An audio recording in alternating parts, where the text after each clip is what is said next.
السلام علیکم ورحمۃ اللہ وبرکاتہ نحمدہ ونصلی علی رسولہ الکریم اما بعد۔ آج کا سبق سن لیجئے۔ آج کے سبق کی سرخی ہے سخاوت سے دوستی کیجئے، پارٹ نمبر 95۔ عثمان ابن مظعون رضی اللہ تعالیٰ عنہ کا قصہ میں نے پورا بیان کیا۔ اب حضرت عثمان ابن ابی طلحہ کا بیان کر رہا ہوں۔ عثمان ابن ابی طلحہ یہ مشرک تھے، بعد میں مسلمان ہوئے ہیں۔ یہ اپنی بکریاں چرا رہے تھے مکہ مکرمہ سے باہر تنعیم کے آگے۔ وہاں انہوں نے دیکھا کہ ایک جوان عورت بیٹھی ہے، بچہ بھی ساتھ ہے۔ وہ ام سلمہ رضی اللہ تعالیٰ عنہ تھی، جو بعد میں چل کر ام المومنین بنی۔ وہ آئے، کہا کہ بہن کیوں بیٹھی ہو؟ یہ کہا بھی مجھے مدینہ منورہ جانا ہے، میرا شوہر وہاں ہے، اور تم اکیلے جاؤ گی اتنا لمبا سفر؟ فرمایا کہ میں قافلے کے انتظار میں ہوں، کوئی قافلہ یہاں سے گزرے گا تو میں ساتھ ہو جاؤں گی۔ ارے بہن کون قافلہ آئے گا، کیا آئے گا، تم یہیں بیٹھی رہو۔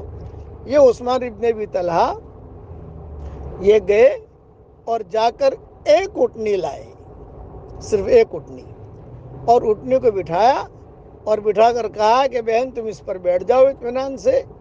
حضرت ام سلمہ خود ان کا قصہ سناتی تھی اور روتی تھی کہ وہ مجھے لے کر چلے۔ وہ 12 دن کا یا 13 دن کا ہمارا سفر ہوا، انہوں نے کوئی بات مجھ سے نہیں کی، نہ میرا چہرہ دیکھا، کچھ بھی نہیں۔ اٹھنے کو مجھے بٹھا کر جو ہے وہ لے کے چلے۔ مجھے جب کسی چیز کی حاجت ہوتی تو میں اشارہ کر دیتی، تالی لگا دیتی، یا کوئی بھی اشارہ کرتی، وہ سمجھ جاتے کہ ضرورت ہے تو وہ اٹھنے کو بٹھاتے، میں اتر جاتی، پھر وہ اٹھنے کو لے کر دور چلے جاتے، اور پھر گھنٹہ 1.5 گھنٹے کے بعد واپس آتے تو میری طرف چہرہ کر کے نہیں آتے، بلکہ میری طرف پیٹھ کر کے چلتے، پیٹھ کر کے۔ اور پھر جب جو ہے میں بیٹھ جاتی اٹھنے کے اوپر تو وہ اٹھنے کو جو ہے لے کے چلتے۔ اس طریقے سے یہ مجھے قبا لے کر پہنچے ہیں۔ میرے والد صاحب رحمۃ اللہ علیہ فرماتے تھے کہ شرک کی حالت میں بھی اگر کوئی اخلاق اور اچھی نیت رکھے گا تو اللہ تعالیٰ سب سے بڑا اس کو ہدیہ دے گا کہ اللہ اسے اسلام دے دے گا۔ یہ جب وہاں پہنچے تو بس ایک جملہ کہا، بہن آپ کے شوہر یہاں رہتے ہیں۔ بس وہاں جو ہے میرے شوہر کا مکان دیکھا گیا، پوچھا گیا کہاں رہتے ہیں۔ جب میں وہاں گئی، شوہر نے بچہ بھی دیکھا، ابو سلمہ نے مجھے بھی دیکھا، خوش ہو گئے، ارے آگے آگے آگے آگے۔ پھر مجھے اتار کر یہ واپس چل دیے۔ ابو سلمہ نے کہا بھی ٹھہرو، کھانا کھاؤ۔ یہ کہا نا، یہ کام میں نے اللہ کو خوش کرنے کے لیے کیا ہے۔ تو ام سلمہ دعا کرتی تھی کہ اللہ سب مسلمان ہو رہے ہیں، عثمان ابن ابی طلحہ کب مسلمان ہوگا، عثمان ابن ابی طلحہ کب مسلمان ہوگا۔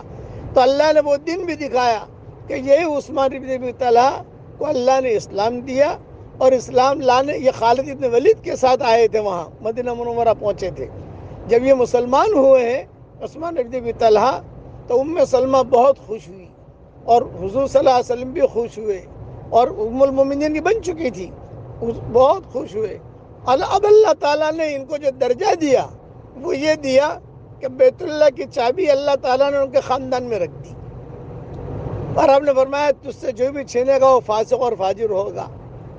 اسلام بھی ملا، اور قیامت تک کے لیے ان کے خاندان کو اللہ نے مکہ میں رہنا مقرر کر دیا کہ بیت اللہ کی چابی کے لیے جو شے بھی ہے وہ انہی کے خاندان میں سے ہے۔ اس لیے ہمیشہ یاد رکھو کہ اچھے اخلاق برتو، اچھے اخلاق برتو۔ اب پڑھیے میرے ساتھ، اللہم لک الحمد شکرا ولک المن فضلا۔ اے میرے پیارے اللہ، تیرے لیے ہی تعریف ہے شکر کے ساتھ، اور تیرا ہی حصہ ہے فضل و کرم کے ساتھ ہر طرح کا احسان کرنا۔ مجموع الزوائد میں یہ دعا موجود ہے، ایک مرتبہ اور پڑھ لیجئے، اللہم لک الحمد شکرا ولک المن فضلا۔ اللہ تعالی ہم سب کو عمل کرنے کی توفیق عطا فرمائے، آمین۔ وآخر دعوانا ان الحمد للہ رب العالمین۔